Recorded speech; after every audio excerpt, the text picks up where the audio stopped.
चला तर आपल्याला पौष्टिक उसळ बनवून घ्यायची आहे. त्यासाठी टाकून घेऊ, मोहरी टाकून घेऊ. मोहरी टाकल्यानंतर जिरे टाकून घेऊ. नंतर आपल्याला टाकायचा आहे कांदा.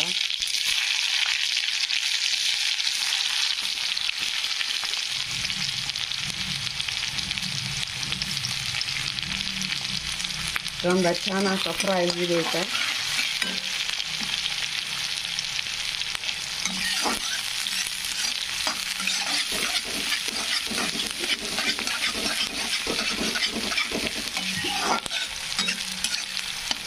कांदा मस्तपैकी फ्राय होऊ द्यायचा आहे.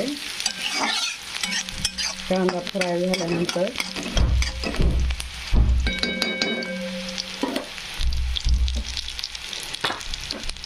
तेलात कांदा लवकर फ्राय होण्यासाठी अगोदर मीठ टाकून घेऊ.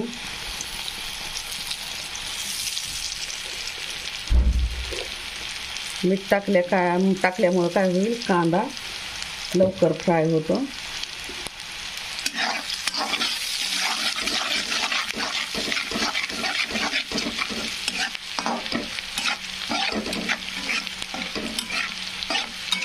छान असा कांदा फ्राय झालेला आहे. जास्त पण करपू द्यायचा नाही, थोडासा असा गोल्डन होऊन द्यायचा. ब्राऊन कलरचा झाला ना, नंतर दुसरे मसाले टाकून घेऊ. आपण टाकून घेऊ हळद, मीठ तर टाकलेलं आहे, आणि टाकून घ्यायचं आहे लाल तिखट.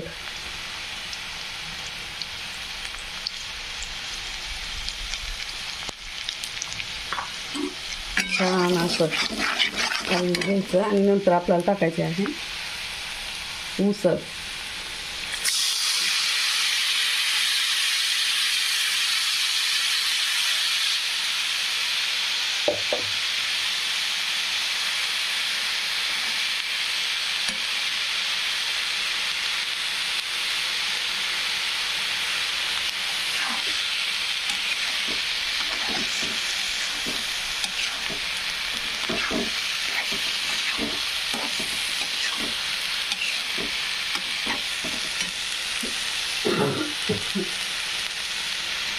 मस्तपैकी आपली उसळ पौष्टिक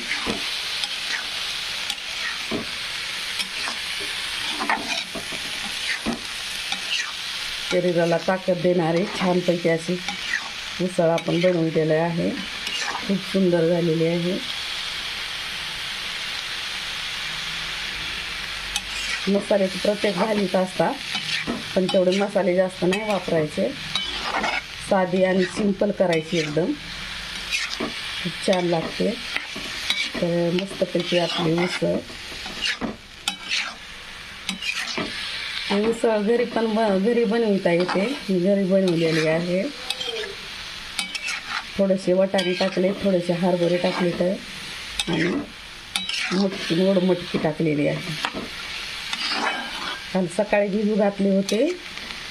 काल सकाळी भिजलेत आणि संध्याकाळी त्याच्या कपड्यामध्ये बांधून ठेवलेले होते. तर मस्तपैकी आपली उसळ आज खूप छान झालेली आहे. तर दररोज भाज्या त्याच खाऊन खूप कंटाळा येतो ना, तर त्यासाठी काय करायचं, असं थोडंसं वेगळं काहीतरी करायचं. असं वेगळं जरा बनवलं ना तर लेकरं पण खाते आणि मोठ्यांना पण आवडते. त्याच भाज्या खाऊ कंटाळा आलेला असते ना, म्हणून हे आपण वेगळं आणि नवीन काहीतरी करून बघायचं, जेणेकरून आपला दिवस पण चांगला जातो, खायला पण चांगला भेटतो. पोटाला खायला चांगलं भेटल्यानंतर आपला दिवस असा कसा म्हणजे आनंदी जातो. म्हणजे आपल्या मनासारखं जर खायला असलं ना तर आपल्याला आनंद वाटतो, आणि जर मनासारखं नसलं तर जेवण करू वाटत नाही. त्यासाठी थोडंसं वेगळं असं आपण काहीतरी बनवलं ना